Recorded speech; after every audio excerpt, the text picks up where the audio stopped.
Sejam muito bem-vindos ao capítulo de hoje do Leitura em Cena. Oi, eu sou a Ana e eu tô sumida. Eu sei, desculpa. Foi muita bagunça, muita coisa pra resolver e acabou que, bom, eu não tinha tanto vídeo gravado assim, então acabou que não deu tempo de eu gravar mais e perdão, prometo que eu não somo de novo. Mas hoje vamos falar sobre, meu assunto favorito. Os livros da Sarah J. Maas. Estou aqui no meu mood corte noturna, com a minha almofadinha. Os meus livros, inclusive, tá faltando três, porque tá emprestado pro meu fisioterapeuta. E, gente, o que foi essa entrevista da Sarah no Call Her Daddy? Só isso mesmo. Meu coração tá quentinho, eu tô, assim, animadíssima. E, a Sarah é a minha escritora favorita de fantasia / romantasia, né? E gente, eu leio até a lista de compra dessa mulher se ela me deixar. Porque, nossa senhora. Eu sou leitora há muitos anos mesmo. Eu comecei a ler ainda muito novinha. Eu já criei o amor por livros. Mas assim, os livros da Sarah foi uma virada pra mim de tudo. Me apaixonei por todos os personagens, pela escrita da autora. T.O.D. é a minha saga favorita dela, ainda que as outras duas tenham total meu coração, mas desculpa, gente, os fãs de Akotari e Cecily. T.O.D. é todo meu xodó. Mas bora lá, qual é que é o tema de hoje? É Rufem os tambores. O enredo de Akotar 678 via Vozes da Minha Cabeça. Que é, gente, total voz da minha cabeça. E vai ser minhas teorias mesmo do que eu acho que é essa história. Beleza. A gente vai começar pelo principal que a Sarah falou ali, né? Que é a questão de que o point of view, que é quem narra, né, o ponto de vista do livro, não é quem a gente tá esperando. Ela própria disse que se surpreendeu quando percebeu quem que era a pessoa que contava essa história. E assim, eu acho que por tudo isso não vai ser as pessoas que a gente chuta, né? Então a gente tem, todo mundo tem a convicção de que vai ser a Elaine e o Wes ou a Amor, enfim, eu acho, com base no que ela disse, que já que não é isso, né, não são os óbvios aí, ela própria se surpreendeu e que também é um livro inteiro que vai ser dividido em 3 livros com 4 partes, né? O primeiro livro com a primeira parte, o segundo livro com a segunda e a terceira parte, e o terceiro livro com a quarta parte.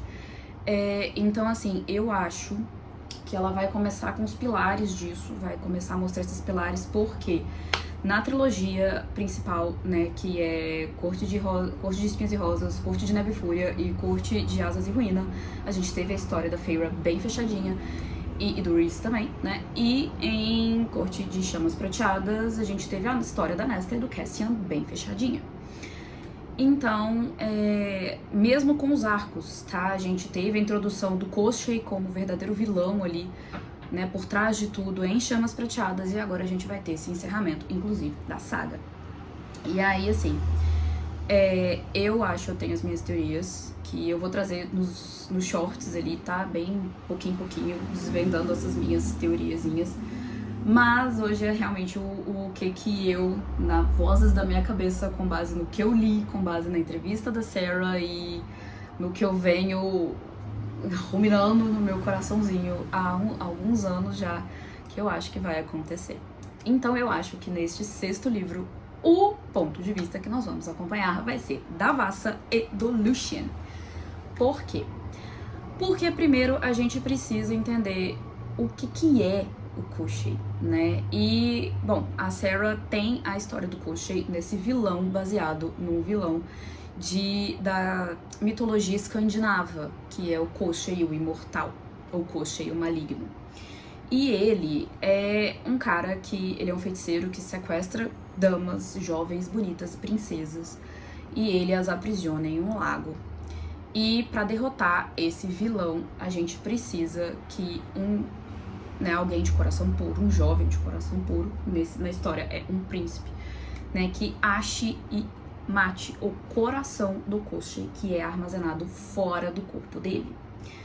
E aí, eu falei folclore escandinavo, mas é folclore eslavo, é na parte da Rússia, perdão.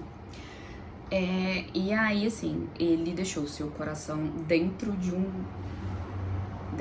um sapo, que tá dentro de uma lebre, que tá dentro de uma caixa, que tá dentro de um carvalho, que está dentro do mar.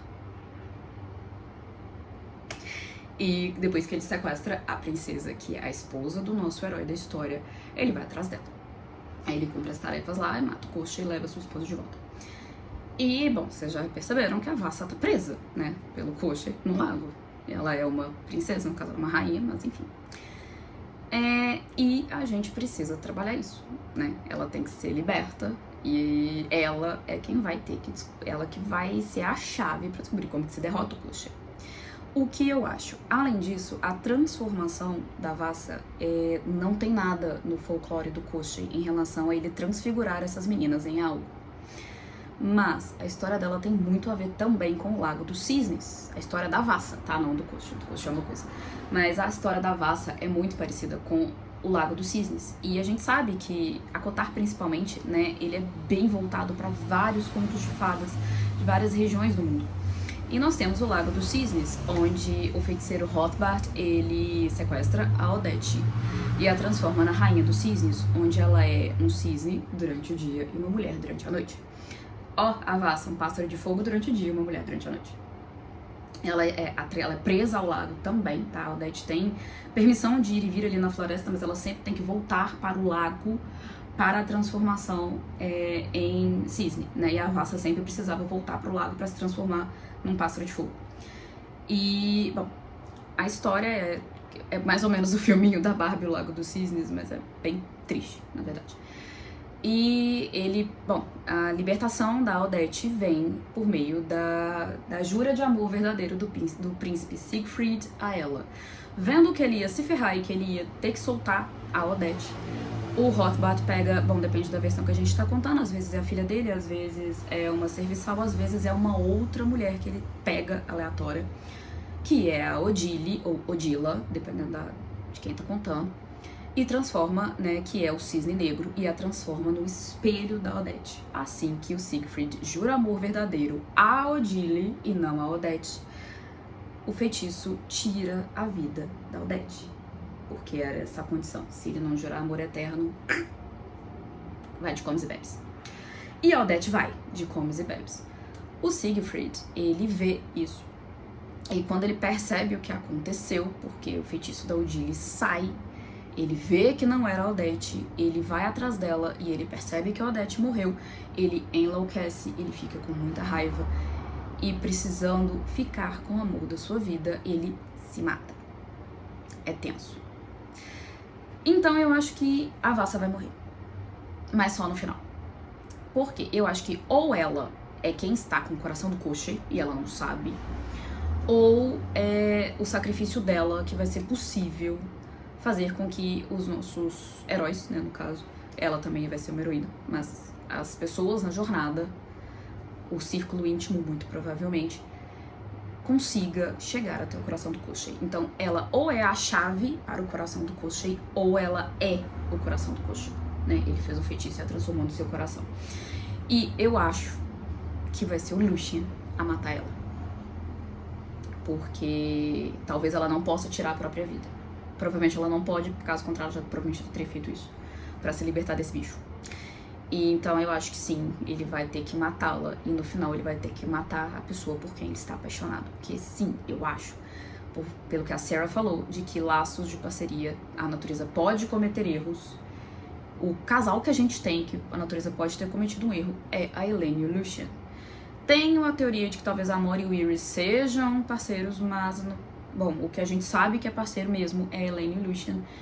E, como no primeiro momento o Lucien era pra ter sido parceiro da Nesta no rascunho inicial e depois ele virou parceiro da Elaine, eu acho que sim, ele pode acabar tendo que, né, essa parceria seja desfeita, mostrar que, cara, eles não foram feitos um pro outro definitivamente. E o Lucien encontra o amor da sua vida na Vassa. E gente, o Lucien coitado, ele foi pregado pra Cristo.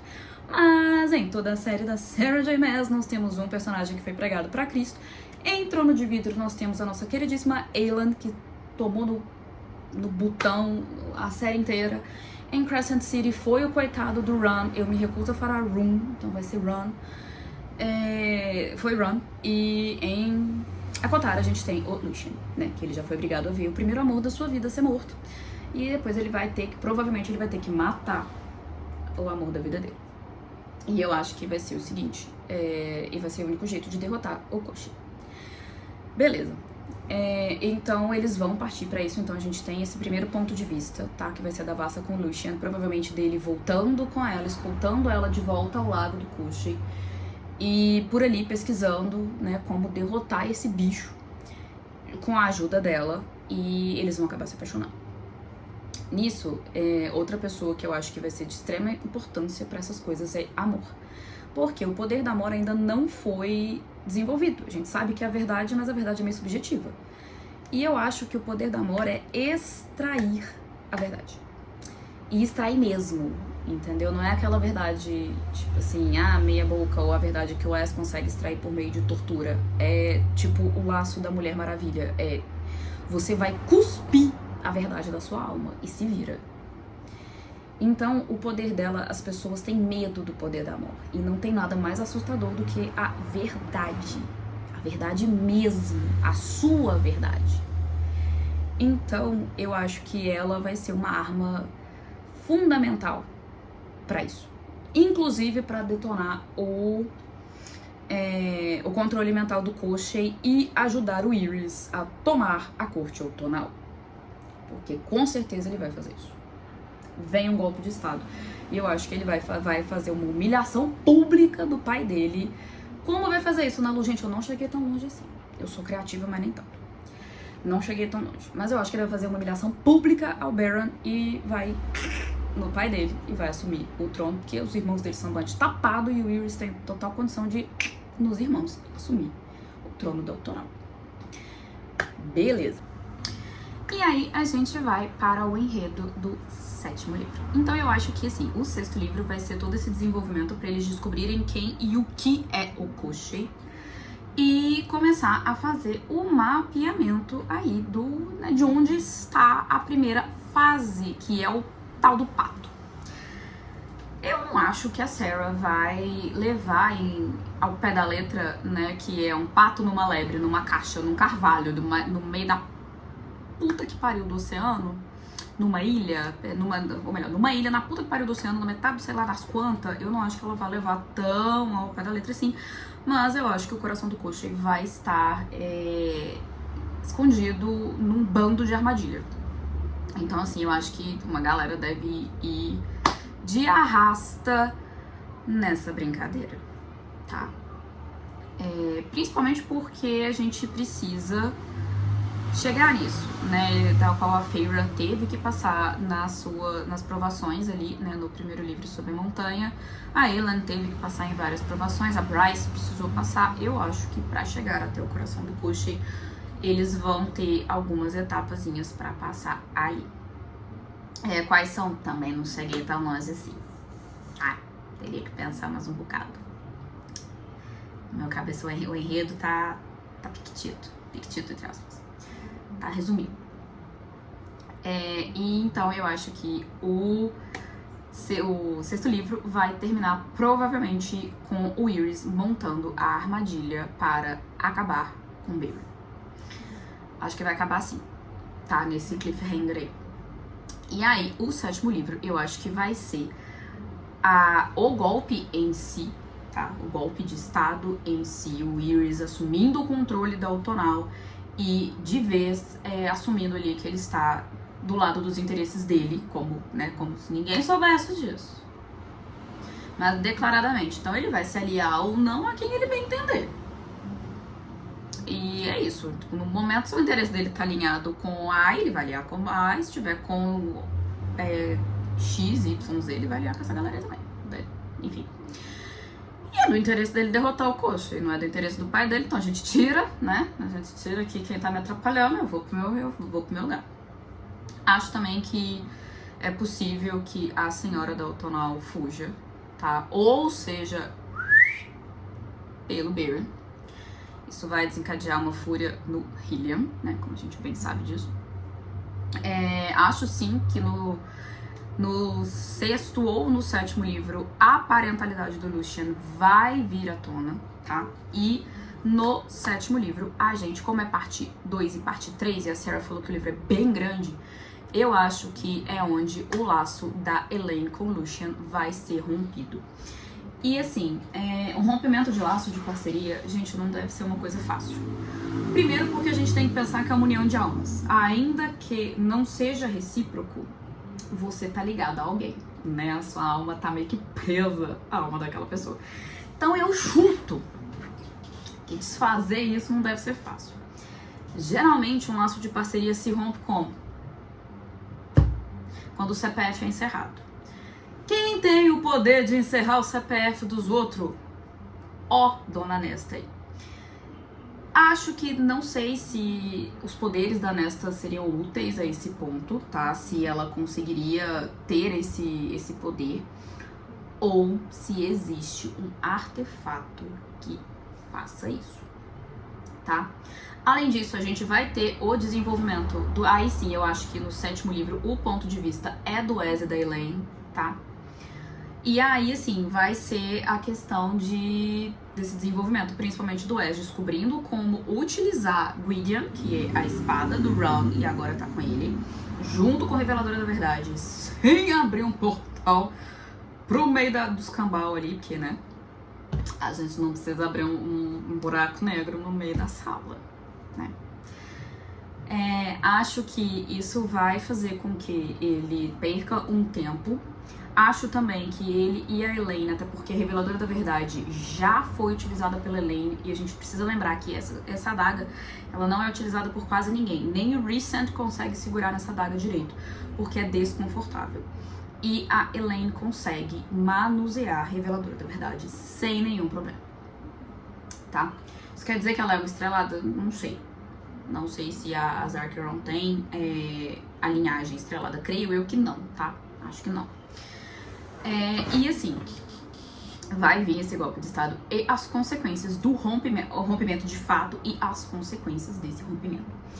Porque o rompimento do laço de parceria, nenhum momento na história de Akotar é mencionado que existiu esse rompimento. Sabe-se que quem mais se lasca é o macho, tá? E não a fêmea. Mas que os dois sentem. O afastamento físico por muito tempo gera esse enfraquecimento absoluto do laço, mas de fato a rejeição nunca teve. Então a gente vai ver trabalhando como que é esta rejeição, tá? Eu acho que nesse meio tempo vai ter o desenvolvimento, por favor, do meu chip Amor e a Emery. Eu shippo muito esse casal.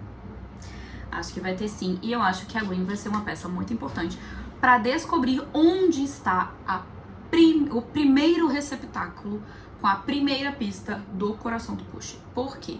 A gente já sabe que a Gwen, com uma história bem parecida com a Pequena Sereia, inspirada nas sereias ali das mitologias, de modo geral, ela tem uma voz que é encantadora. E a Nesta, ao ouvir a voz da Gwen, ela teve acesso à harpa, que estava escondida na biblioteca. Então, porque a voz da Gwen induziu esse transe. Então eu acho que a voz da Gwen consegue induzir o transe, provavelmente na Vassa, para que ela consiga ser o conduíte até essa primeira chave para derrotar o Koschei. Tá? Aí eu acho que nesta primeiro desafio, quem vai de comes e bebes é o Julian. Por quê? Porque o Julian tá sobrando, gente.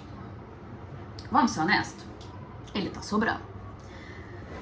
E eu acho que ele vai, tá? E uma coisa que é pra doer. A Sarah raramente mata a galera do círculo principal ali.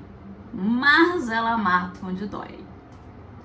Então, o Julian não vai doer tanto, pelo menos não em mim, tá? Eu, Ana Luísa, não tenho tanto apego ao personagem. Na verdade, eu acho ele bem chato, inclusive. Mas vai doer na Vassa, porque ele virou um grande amigo dela e um protetor. Então, eu acho que ele vai, tá? Na primeira etapa aí. E aí, vamos finalizar o segundo livro com isso. Yrys consolidado como novo grão-senhor da corte outonal, uma nova reestruturação de cortes, tá? Porque eu acho que na corte crepuscular, que é um pedaço da corte noturna, onde está, sob a montanha, é onde provavelmente se encontra a primeira parte da alma do Cushai. Então eles vão ter que dar uma desenterrada, é muita coisa ali, beleza? Então ele... E aí o Julian vai de Comes e Bebes, vai o Beiran também nesse segundo livro, tá? Eu acho que, na verdade, o Beiran vai de arrasta no final do 6 ou no início do 7, tá? Joia. E aí a gente vai ter, né, essa concretização de como que é a finalização do laço de parceria entre duas pessoas. E querendo ou não, eles precisam pesquisar sobre se não tem risco de vida, porque ninguém vai querer que a Elaine ou o Lucien morram, né? Então eu acho que assim, nesses dois, no 7º livro, o ponto de vista é do Wes e da Elaine. Eu não falei o que ela poderia fazer, gente. Ela como... Meu Deus, esqueci a palavra. Vidente. Ela como vidente, ela vai conseguir descobrir o acesso que eles precisam, né? Eu creio que grande parte das coisas da Elaine, isso a Sarah já confirmou em mais de uma entrevista, não nesse podcast, mas em outras entrevistas, que a história da Elaine foi toda desenvolvida fora da nossa vista, né? Porque nem a Nesta, nem a Feyre estavam frequentemente presentes ali pra ver isso acontecendo, fora que cada uma das irmãs tinham seus próprios demônios ali pra serem combatidos. E a Nuala e a Serduan foram grande ajuda pra Elaine.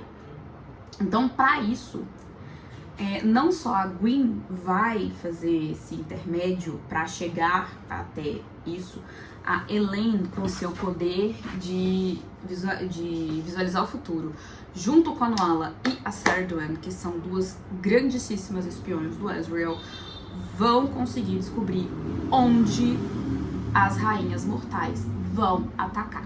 Por quê? Porque, primeiro, o rei de Hybern pode estar morto, mas ele tem uma general. E se vocês acham que uma general vai deixar barato a morte do rei de Hybern, gente, não vai não. Ainda falaram que a bicha é pior do que a Marantha. Então, assim, prepara que lá vem bomba. E as rainhas mortais, elas estão por aqui com as palhaçadas de todo mundo, porque elas só se ferraram, né? Vamos lembrar que a Briley queria ficar linda, maravilhosa, e o Caldeirão transformava uma veca kética, tá? Puta, mulher. Então, assim, elas provavelmente vão se aliar a essa nova general, e a Elaine, junto com a Nuala e a Serduin, serão as responsáveis pra descobrir isso daí, né? Enquanto ali ela tá lidando com, muito provavelmente, esse rompimento do laço. Deve ser alguma coisa que vai ajudar. Então, eu acho que o segundo livro vai se encerrar com isso. Elas vão descobrir onde vai acontecer a invasão do exército das rainhas mortais, tá? Com a participação dessa general de Hybern que quer vingança. E aí, a gente vai ter esse encerramento, né? Com essa reestruturação das cortes aí. Beleza. E o terceiro livro é o encerramento disso tudo. O terceiro livro, com certeza, vai ter a risca do CPF do Tenley. Vai. O CPF dele vai ser apagado. Não vai ser nem encerrado, vai ser destruído. E por que eu acho isso? Primeiro, é uma outra teoria que eu tenho, que o Tenley já teve a sua rendição, ele não teve a sua cura. Mas ele precisa disso. Por mim, ele arderia no inferno? Sim. Por mim, ele arderia no inferno. Mas, porém, contudo, entretanto, todavia, Sarah J. Maas, apesar de concordar comigo que o Tenley deveria arder no fogo do inferno, ela, como escritora, sabe que ele precisa de um arco final. E o que é mais simbólico pro Tenley de que ele morrer, dele se sacrificar, dele abrir mão de si pela Primaveril, a corte que ele foi o responsável por destruir. Não foi a Feyre, não, foi o Tenley. Ele fez tudo, a Feyre só expôs o que ele fez.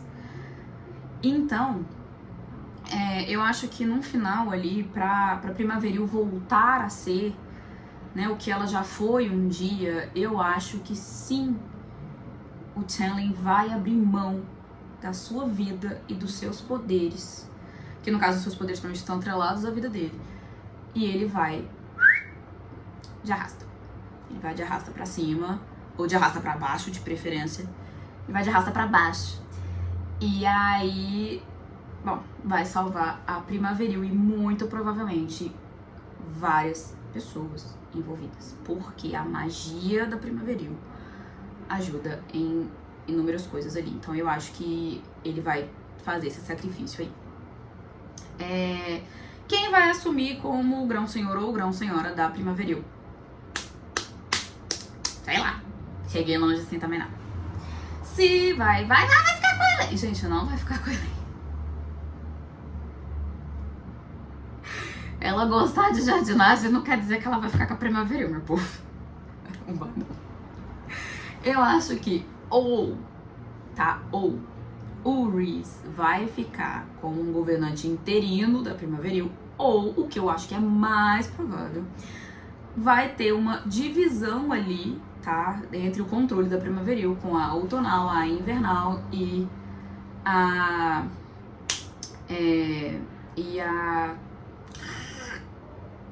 estival, lembrei. Então vai ficar ali o controle vai gerir a Primaveril, o Iris, o Tarquin e o Callias. Talvez a Cressida fique como emissária na Primaveril junto com a senhora da outonal. Então seja tipo uma triarquia ali. Não cheguei tão longe. Eu falei, eu sou criativa, mas até pra isso eu tenho que parar um pouco. E aí eu teria que dar uma relida bem braba pra tentar catar isso, tá? Porque esses pormenores realmente, meu cérebro de Dory não pega de primeira.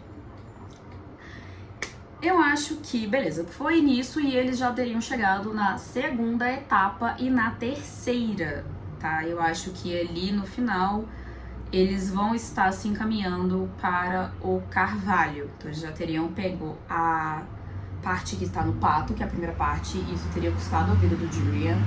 Aí eles iriam pegar a segunda, que seria a parte que está na lebre, né? O que seria a lebre ali.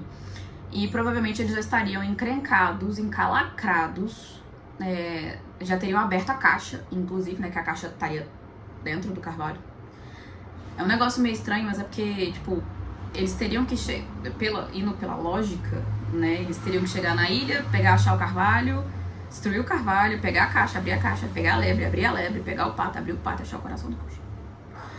Então, assim, teoricamente, eu falei meio errado, então não seria parte do pato, seria a ilha, né? Que eles chegariam na ilha com o Carvalho. Então, ali ia embora o Julian.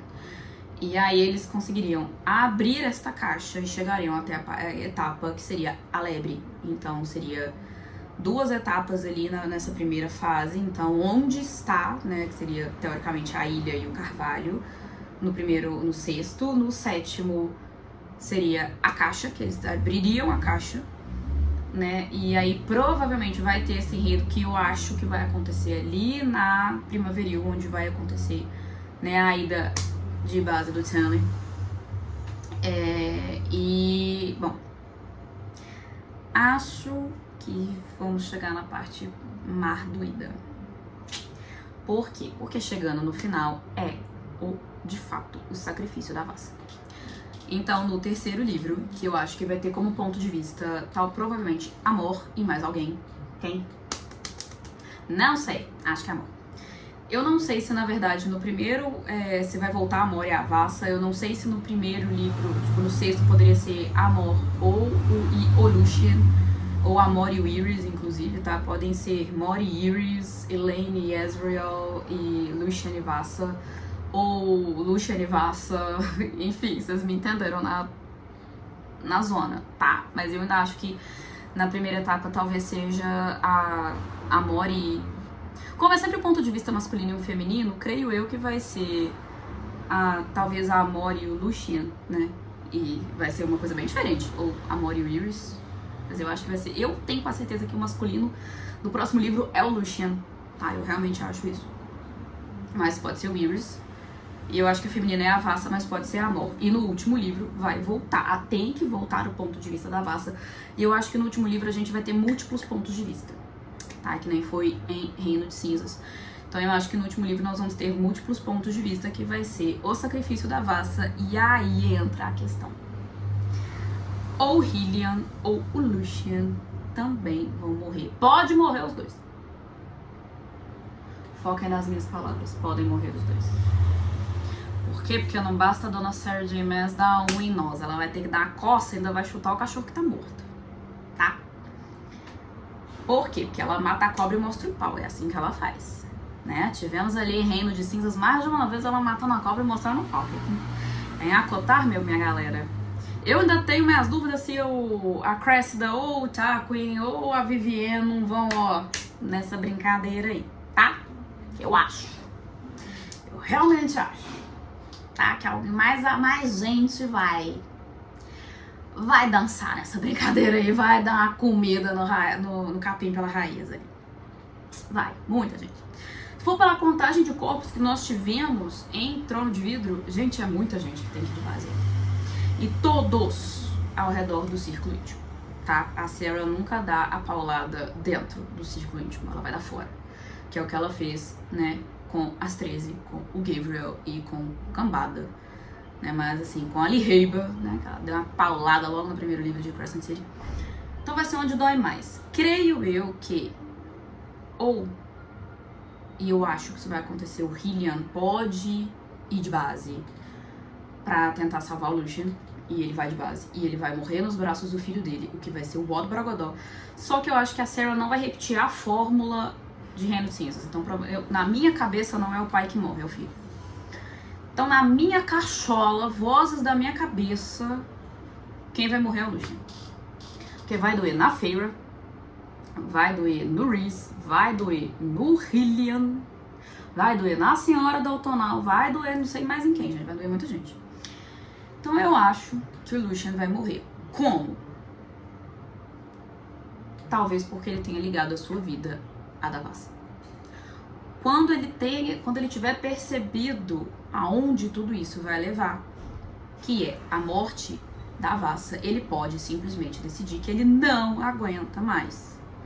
Ele já perdeu a Jasminda e agora ele vai perder a Vassa.